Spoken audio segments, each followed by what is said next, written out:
Hello friends, നമസ്കാരം. അപ്പോൾ കഴിഞ്ഞ വീഡിയോയിൽ പറഞ്ഞതുപോലെ അയാം കാതലൻ സിനിമ കണ്ട് തീർത്തിട്ടുണ്ട്. കുറച്ച് സമയമെടുത്താണ് കണ്ടത്, ഒറ്റയിരിപ്പിലൊന്നും അങ്ങ് കണ്ടില്ല. കുറച്ച് ജോലിയൊക്കെ ഉണ്ടായിരുന്നു, അതൊക്കെ ചെയ്ത് അതിൻ്റെ കൂടെ പടവും കണ്ടങ്ങ് പോയി.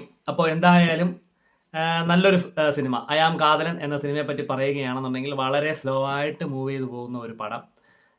നായകനും അതിൽ അഭിനയിക്കുന്ന കഥാപാത്രങ്ങൾ എല്ലാവരും ഒരു സ്ലോ മൂഡിൽ അങ്ങനെ പോകുന്ന ഒരു പടം.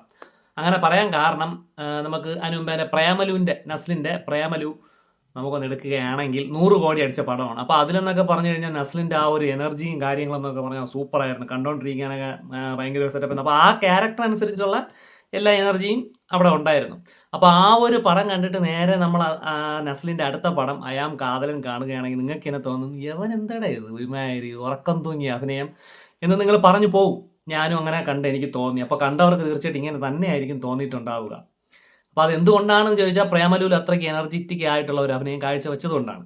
അപ്പോൾ ഇതിലെ അഭിനയം മോശവും കാര്യങ്ങളൊന്നുമല്ല, നമ്മൾ അത് കണ്ടിട്ട് ഇത് കാണുമ്പോൾ ചെറിയൊരു വ്യത്യാസം പറഞ്ഞതേ ഉള്ളൂ. അപ്പോൾ പ്രേമലു റിലീസ് ചെയ്യുന്നതിന് മുമ്പേ തന്നെ റിലീസ് ചെയ്യാൻ വേണ്ടി വെച്ചിരുന്ന ഒരു പടമാണ് അയാം കാതലൻ എന്നാണ് അറിയാൻ പറ്റിയത്. അപ്പോൾ എന്തുകൊണ്ടാണ് അത് നടക്കാതെ പോയതെന്നൊന്നും അറിയില്ല.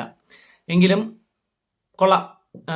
ഇപ്പോൾ നമുക്ക് നേരെ ഇനി അയാം കാതലിനോട്ട് വരാം. കാതലിനെ പറ്റി പറയുകയാണെങ്കിൽ കാതലിനായിട്ട് വരുന്നത് ഇവിടെ നസ്ലിനാണ്. നസ്ലിൻ കോളേജിൽ പഠിക്കുന്ന ഒരു സ്റ്റുഡൻ്റാണ്. ഹാക്കിങ്ങും സെറ്റപ്പും കമ്പ്യൂട്ടറിൻ്റെ സോഫ്റ്റ്വെയർ അങ്ങനെയൊക്കെ പഠിക്കുന്ന ഒരു സ്റ്റുഡൻ്റാണ്. കൂടെ പഠിക്കുന്ന നമ്മുടെ കഥാനായികയായിട്ട് പ്രേമത്തിലാകുന്നു. അപ്പോൾ നായിക എന്ന് പറഞ്ഞാൽ അവിടെയുള്ള ഒരു വലിയ ഫിനാൻസ് സ്ഥാപനത്തിൻ്റെ ഉടമയുടെ മകളാണ്. ദിലീഷ് പോത്തനാണ് ഈ നായികയുടെ അച്ഛൻ്റെ കഥാപാത്രം ചെയ്യുന്നത്.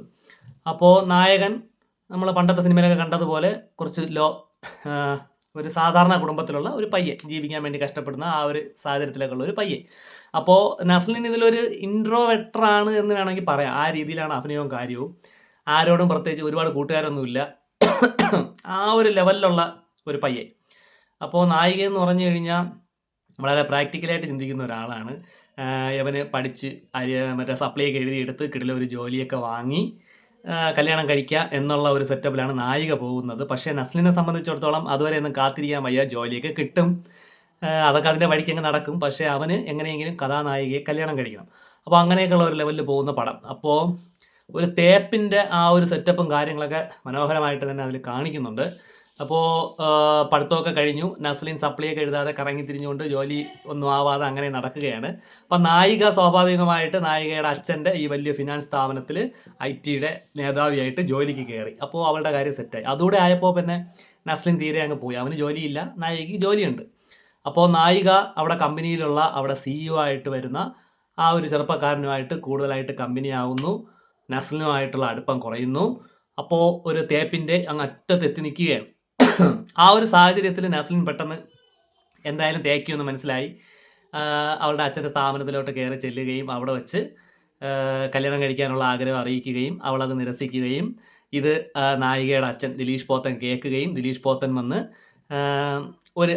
ഒരടി കവാല കുറ്റിയിൽ നസ്ലിന് കിട്ടുകയും ചെയ്യുന്നു. ആ ഒരു അടിയോടെ നസ്ലിൻ പ്രേമത്തിനെ പറ്റിയുള്ള എല്ലാ കാര്യങ്ങളും വിട്ടു. അവൾ തേച്ചതിലല്ല പിന്നീട് അവന് വിഷമം, അവളെ അച്ഛൻ ഒരു അടി പറ്റിച്ചതിലാണ് പിന്നീട് ഉണ്ടായിരുന്ന ഒരു വിഷമം. ആ ഒരു വിഷമത്തിൻ്റെ പുറത്ത് എങ്ങനെ ഇയാൾക്കിട്ടൊരു പണി കൊടുക്കാം, എന്തായാലും കൈക്കരുത്തിൻ്റെ ബലത്തിലും പണത്തിൻ്റെ ബലത്തിലും പറ്റില്ല എന്ന് മനസ്സിലാക്കിയത് നസ്ലിൻ സ്വന്തം കഴിവായ ഹാക്കിംഗ് പുറത്തെടുത്തുകൊണ്ട് അയാളുടെ ആ ഒരു ബിസിനസ് സാമ്രാജ്യം, ഫിനാൻസ് മേഖലയിൽ ഒരുപാട് ബ്രാഞ്ചുകളുള്ള ഒരു ഫിനാൻസ് സെറ്റപ്പും കാര്യങ്ങളൊക്കെയാണ്. അപ്പോൾ അതിൽ കമ്പ്യൂട്ടർപരമായിട്ട് ഒരു ഹാക്ക് ചെയ്യാനൊരു പരിപാടി നടത്തുകയും അതിൽ വിജയിക്കുകയും ചെയ്യുന്നു. സ്വയമേ ഒരു ആത്മസംതൃപ്തി അണഞ്ഞ് അങ്ങനെ ഇരിക്കുമ്പോൾ വീണ്ടും ദേഷ്യപ്പെടുത്തുന്ന രീതിയിൽ വീണ്ടും ഈ കമ്പ്യൂട്ടറിൻ്റെയൊക്കെ സുരക്ഷയൊക്കെ കൂട്ടുന്നു. അപ്പോൾ വീണ്ടും ഇതിനെ ഹാക്ക് ചെയ്യുന്നു. അതാണ് ആ ഒരു കഥയുടെ സെറ്റപ്പ്. അപ്പോൾ ഇതിൻ്റെ ഇടയ്ക്ക് നായിക കല്യാണം ഉറപ്പിക്കുന്നു, കല്യാണമൊക്കെ കഴിഞ്ഞു, ആ ഒരു സെറ്റപ്പിൽ അങ്ങ് പോയി. അപ്പോൾ പടം ഇത്രയേ ഉള്ളൂ, ഒരു ചെറിയൊരു റിവഞ്ചിൻ്റെ കഥ, സാധാരണ ഒരു സെറ്റപ്പിലുള്ള ഒരു കഥ, അത്രയേ ഉള്ളൂ.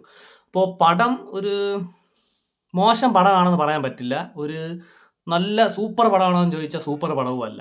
നമുക്ക് ഒരു ബോറടി ഇല്ലാതെ ഇങ്ങനെ കണ്ടുകൊണ്ട് ഒരേ ഒരു ലെവലിൽ അങ്ങ് പോകാൻ പറ്റിയ ഒരു കൊച്ചു പടം, അത്രേ ഇതിനെപ്പറ്റി പറയാവുള്ളൂ. അപ്പോൾ തിയേറ്ററിൽ ഒരു പരാജയപ്പെട്ട ഒരു പടമാണിത്. അതിൻ്റെ കാരണവും പ്രേമലു തന്നെയാണ്. അങ്ങനെ പറയാൻ കാരണം നേരത്തെ പറഞ്ഞത് തന്നെയാണ്, പ്രേമലുവിലുണ്ടായിരുന്ന ആ ഒരു എനർജി, ആ ഒരു ലെവലും ഈ ഒരു പടത്തിലില്ല. മൊത്തത്തിലെ കഥാപാത്രങ്ങളെല്ലാം ഒരു ശോകം അഭിനയം തന്നെയാണ്. ഈ പറഞ്ഞ കഥാനായികയും ദിലീഷ് പോത്തനും ഒക്കെയാണ് ഒന്ന് നല്ല എനർജറ്റിക് ആയിട്ട് അഭിനയിച്ചത് എന്ന് വേണമെങ്കിൽ പറയാം. നസ്ലിനൊക്കെ എന്ന് പറഞ്ഞാൽ ഒരു ശോകം, ഭയങ്കര ശോകം. ചിലപ്പോൾ ആ ക്യാരക്ടറിൻ്റെ ഇതായിരിക്കും, എങ്കിലും കാണുമ്പോൾ നമുക്ക് അങ്ങനെ തോന്നുള്ളൂ, എന്താടാ ഇങ്ങനെ, ആ ഒരു ലെവലേ തോന്നുള്ളൂ.